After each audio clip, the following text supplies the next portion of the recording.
Welcome back to Autism Unpacked. We're discussing autism in girls, so let's jump back into the conversation.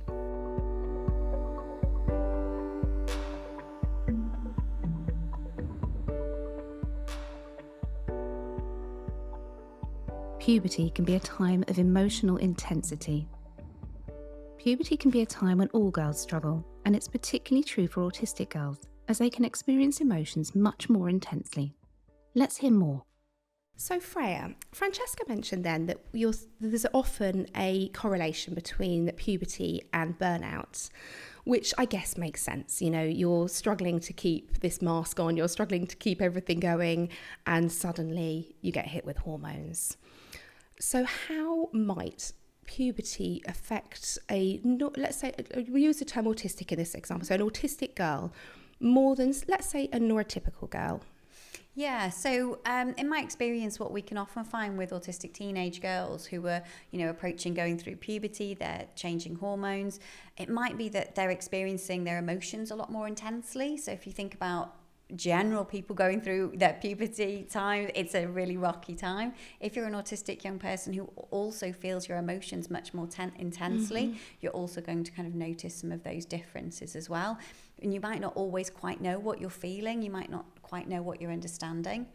Autistic young people can also really struggle with transitions, and what bigger time for a transition that you're trying to deal with, the changes in your body. Your body is sometimes physically changing. So there's a visual transition that sometimes you're going through.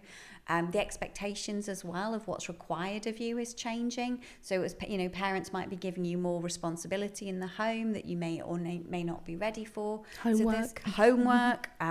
If you're an autistic girl who is a perfectionist, and you're very academically able, that can be a real overwhelm, because you might really struggle with, all my work has to be exactly just so, I have to get all, 100% every time. So there can be a number of things that kind of come through at that time that can be really overwhelming, particularly for our autistic girls.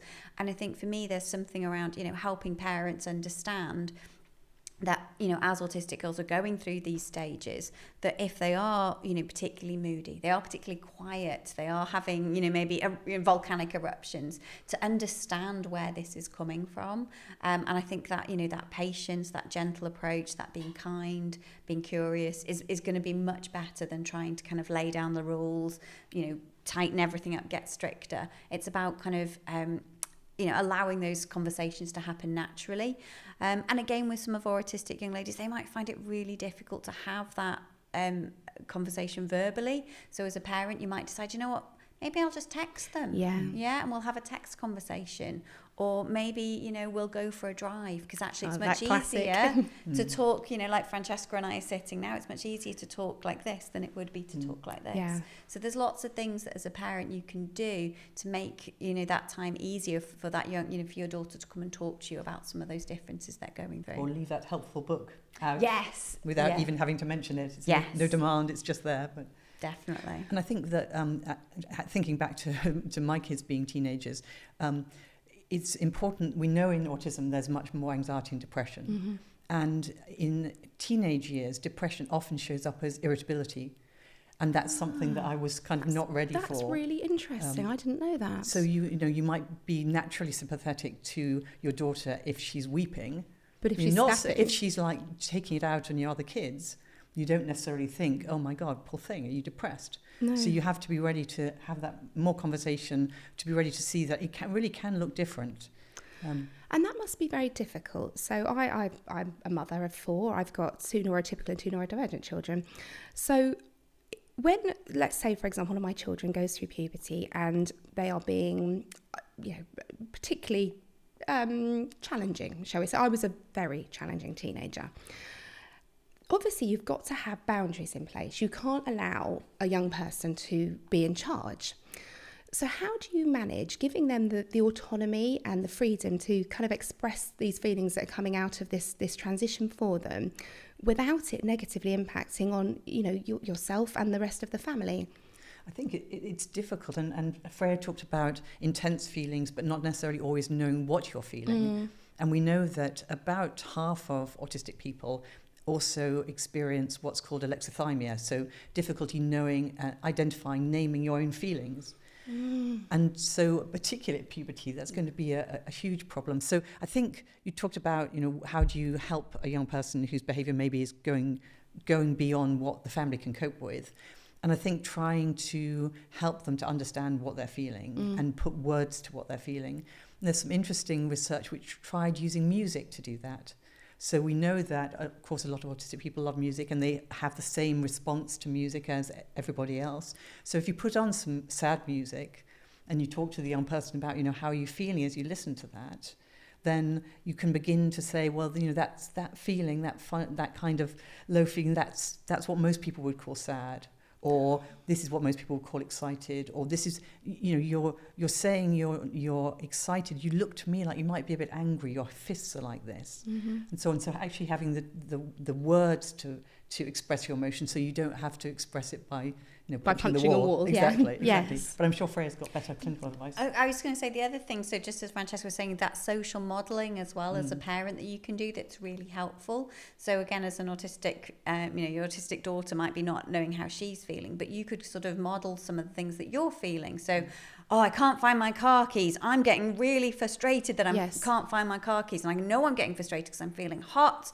And I'm clenching my fists, and she's just taking all of that in, and she'll be listening to those things. So she can do that. It might also be another modelling is, I'm going somewhere new. I've never been there before.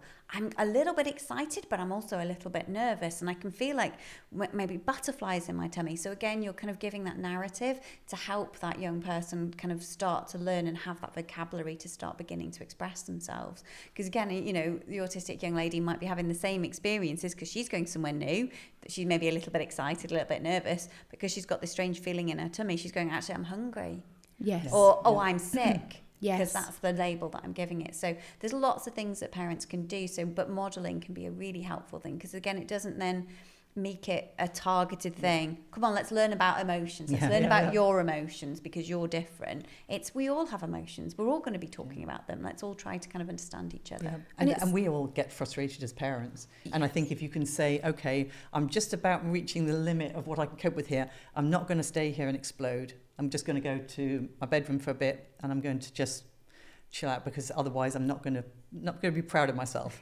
Funny enough, I did just that last night. I went to lay. I said, I'm going to lay on the bed for half an hour. Nobody bother me, because I could feel the heat coming up. I could feel that I was getting snappy, and it was not their fault. I felt overwhelmed because I was trying to prep for today. I was trying to cook a million pancakes, and I could feel that tension rising. So, and it normalizes those feelings, doesn't it? It stops them, because I know as a child, if I felt angry, I thought I was a terrible person.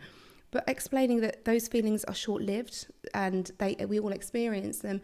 And I think this idea that the big emotions will pass as well, because when you are autistic and you are in a strong emotion, it's very difficult to see out of it. It's very difficult to see that you will feel any different to how you feel right in that moment. So I think sitting with them and talking to them, I guess, as well, and saying this will pass, and it might come back, but it will pass again. And I was going to say, there are other strategies as well that you can do that just make the world a little bit more predictable for them. So we know that they like routine, they like structure. So not creating, surprise, we're going on an adventure today, but letting somebody know, this is what we're doing today, this is what we're doing tomorrow, this is what the plan is. Maybe having a visual of what, a whiteboard that you have what the meals are going to be. Yes. So, there's lots of things in the world that we can't predict for our teenage daughters, but there might be things that we can make so more predictable and more understanding. So so home does become more of that safe space where I know what's going to happen next. I know that I've got my safe corner where I can go to.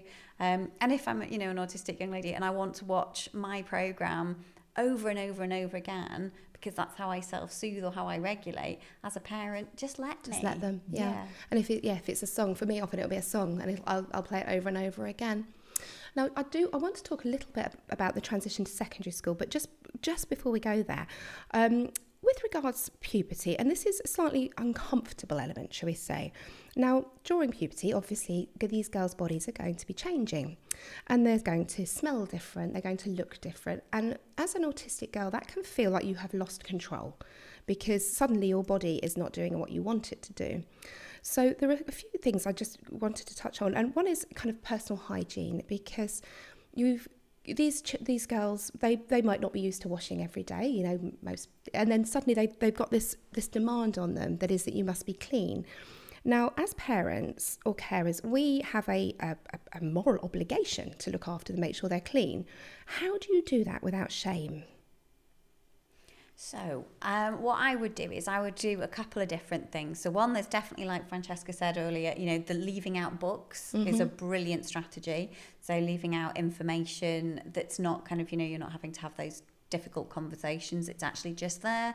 If you want to talk to me about it, come and get me. The other thing is, again, really relying on visuals as well. So I was working with a young teenage girl, and she was really struggling. She really wanted to be independent, you know, in terms of what she was doing and in the bathroom, all of those things, but could always forget, I haven't brushed my hair or I haven't brushed my teeth. And when they'd have to go back in, and there would be stresses between her and mum, there'd be lots of, you know, fallouts. Oh, you're late for school now because you've had to go back. And actually what she did is she sort of sat down with her mum and created her sort of like bathroom routine in the morning. So it wasn't a, you know, you have to do this, but these are the things that I would like to do. So she kind of drew it. She was a very, very artsy young person, very creative, beautiful drawer. And she created these wonderful pictures that she put in the bathroom of, you know, a toothbrush, a hairbrush, her deodorant, you know, soap, and she sort of had them in a schedule so she knew and she was able to follow them.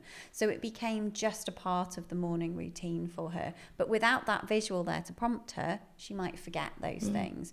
It was a really helpful way that they were able to do it in a really neutral, non-shaming way. These are the things that need to be done. Let's just kind of put away, if we can, you know, put these pictures here in a way that we can get them done. So there's lots of different creative ways that you can use to, you know, help a young person to kind of manage those things, have those conversations. Yeah, because I'm thinking about this transition period. You know, puberty lands around 11, 12 often. That's the same time you're going to secondary school. And we talked about autistic girls often coping quite well in primary. I'm a prime example of this. I did great at primary school, got to secondary school, and I basically masked so heavily that I kind of forgot to do any schoolwork. So in that situation, you've got all these hormonal changes and they're going to secondary school. So I'm just wondering if you've got any insight into how that impacts an autistic girl at that really, you know, pivotal age. That's a really good point, Rosie. So I think when we're taking all of those things in, we've got to kind of look at it from that holistic well-being perspective. So, you know, what is that young person doing in terms of their schoolwork? So it's about you as a parent really developing good relationships with maybe the Senko of the school or your child's teachers, or so you can have those open and honest conversations about how that young person, how your daughter is getting on at school. It might be also thinking about, you know, how you can create certain safe spaces at home. It might be about how you can create other activities that are kind of, you know, going to bring that young person joy. So it's about kind of really thinking about what's going on in their lives, what you can do, what you can do as a parent to control, and what you can't do, how you can be involved, how you can support. And I suppose, as with everything, being kind to your daughter and being kind to yourself as well, because it's going to be a tough job as a parent. You know, parenting any child is a tough job. Yeah. I think one of the things that happens in general with girls as they go into secondary school is they often drop out of sports. Yes. They lose interest in sports.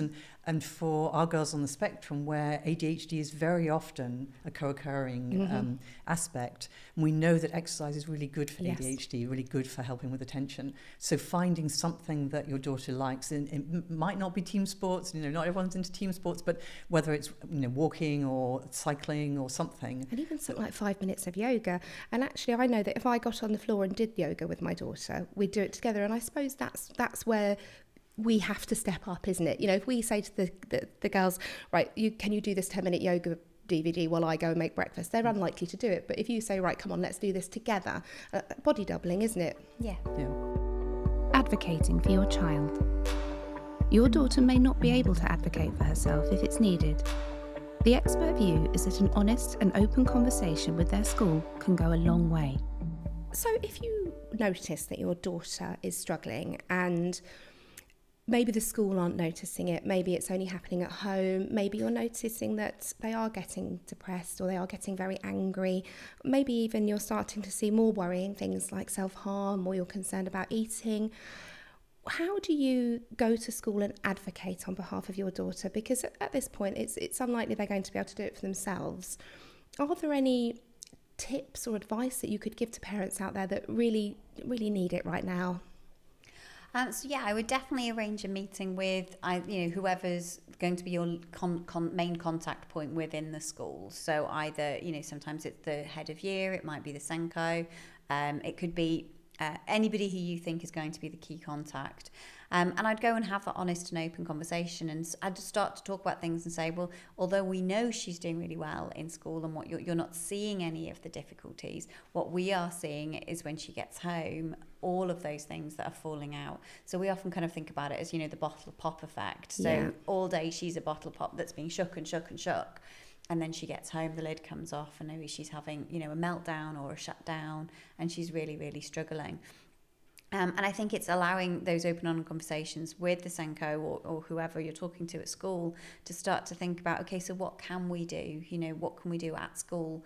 Do we need to maybe think that she has a named person that she can go to when she is feeling overwhelmed? Does she need a safe space?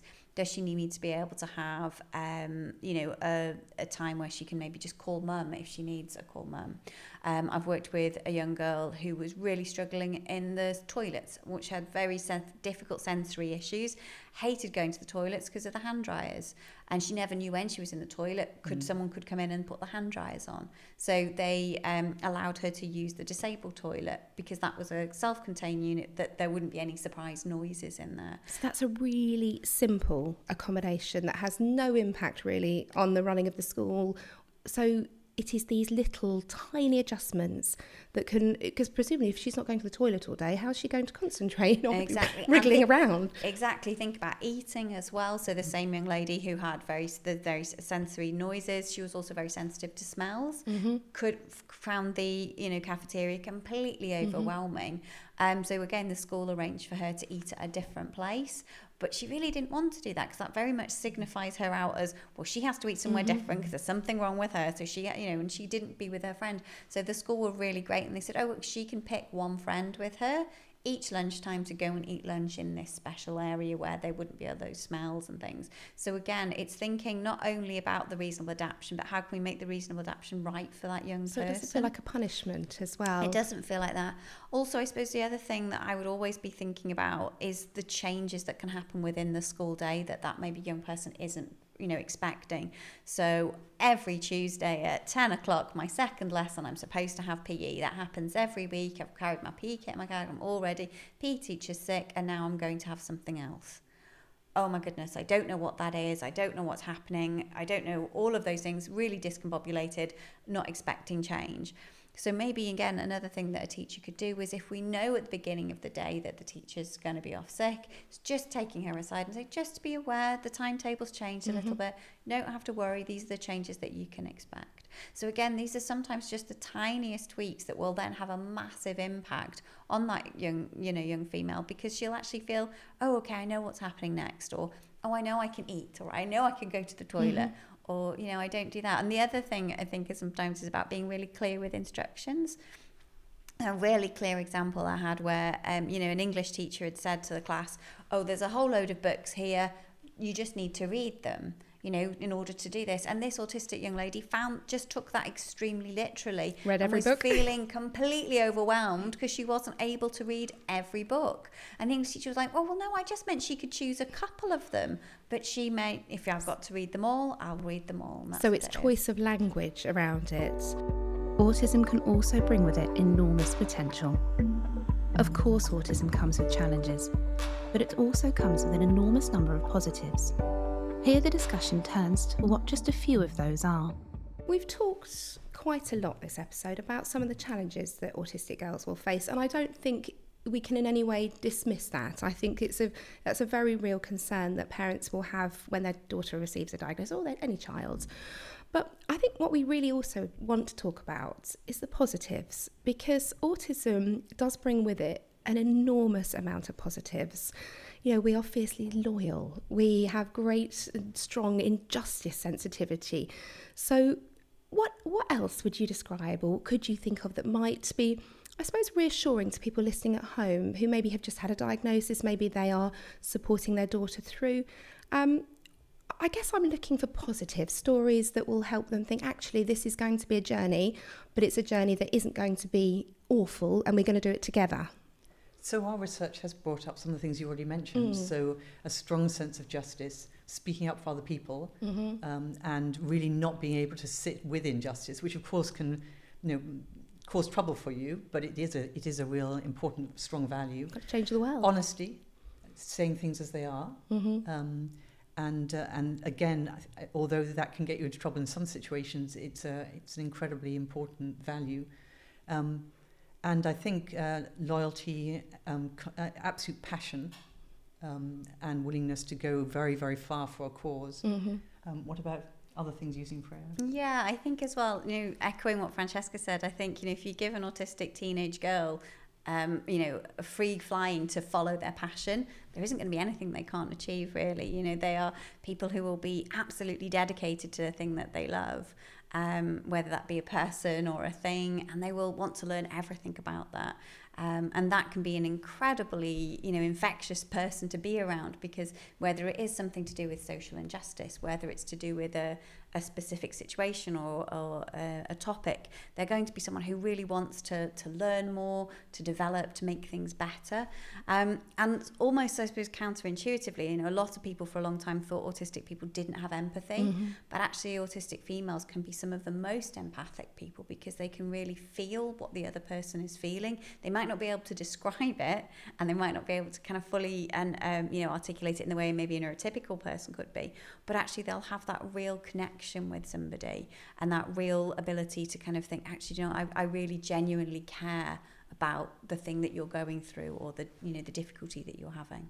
So yeah, there's so many strengths, so many wonderful things about being an autistic girl, and I think there are so many wonderful autistic females out there as well that have changed the world.